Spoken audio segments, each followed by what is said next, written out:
The Prophet Muhammad was born in Mecca around the year 570 CE. We don't know his exact birth year, but it is generally agreed that he died in the year 632 CE around the age of 60. You'll note that this chart does not show a picture of him, but instead shows his name artistically drawn using calligraphy. This is because Muslims consider it inappropriate to depict the Prophet in a visual way. This sometimes applies to all sentient beings as well, which is why Islamic art tends to be more decorative than figurative. Muhammad belonged to a clan known as the Banu Hashim, which in turn was part of an Arab tribe known as the Quraysh. This chart starts with Muhammad's great-great-grandfather, Abdul Manaf, but if we were to go back another 7 generations, we would find that he descends from a man named Fihr ibn Malik, who was the progenitor of the Quraysh tribe. If we were to go back further, we would see that the Quraysh traditionally descend from a man named Adnan. The Adnanites were not original Arabs, but were rather Arabized in the 6th century BCE, when the Neo-Babylonians destroyed their former kingdom, pushing them south into the Arabian Peninsula. The Adnanite Arabs are sometimes distinguished from the more southern Qahtanite Arabs, who are considered to be the purer Arabs. According to tradition, the Adnanite Arabs were descendants of Ishmael, the firstborn son of Abraham, whereas the Jews were descendants of Isaac, Abraham's secondborn. This is why both Judaism and Islam, as well as Christianity, are considered Abrahamic religions.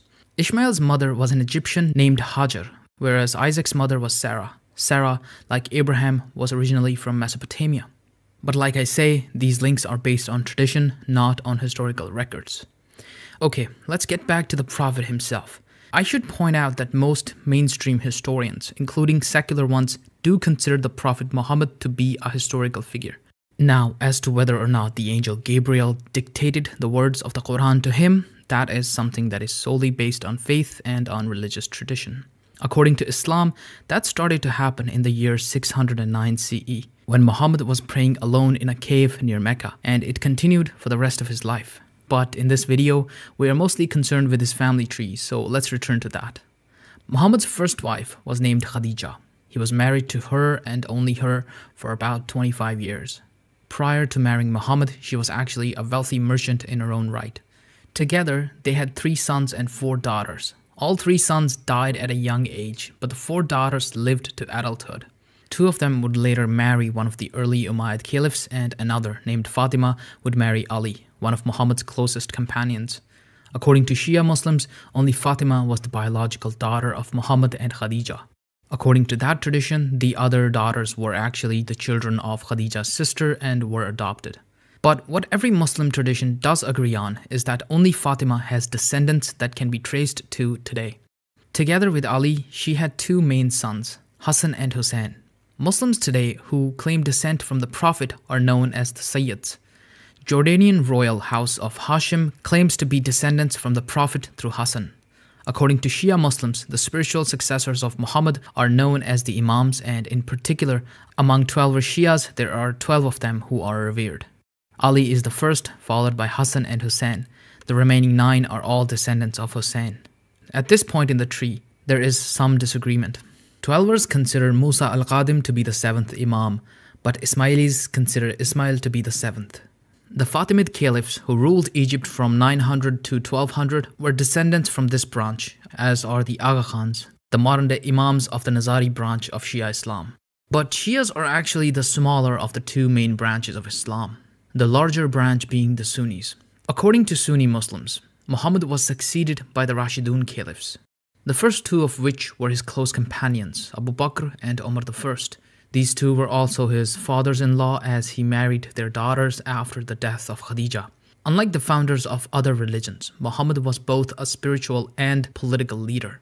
By the end of his life, he had basically conquered the entire Arabian Peninsula.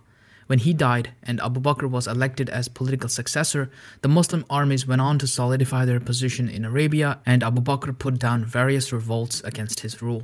According to Sunnis, Abu Bakr also oversaw the initial codification of the Quran.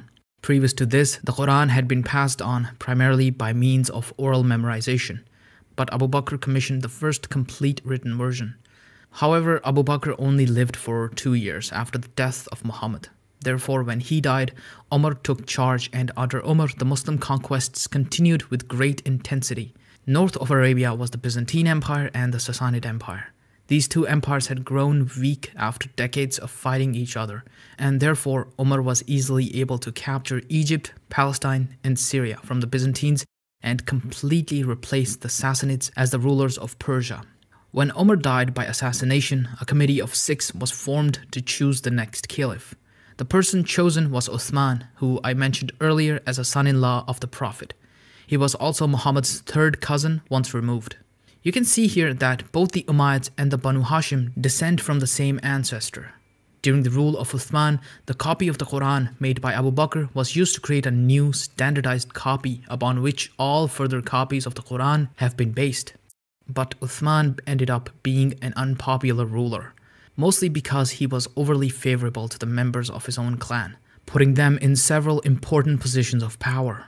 So eventually, Uthman was assassinated and the first fitna began. Fitna meaning strife or civil war. At this point, Ali became the 4th Rashidun Caliph. But Muawiyah I, a member of the Umayyad dynasty, fought against him, along with Aisha, who had been one of Muhammad's wives. She was the one he supposedly married at a very young age, something that has been a source of controversy and debate. Ali eventually was assassinated, and his heir, Hassan, reached a deal with the Umayyads to recognize Muawiyah as caliph. This led to the birth of the Umayyad Caliphate, in which the title of caliph stayed within the Umayyad family for the next 90 years.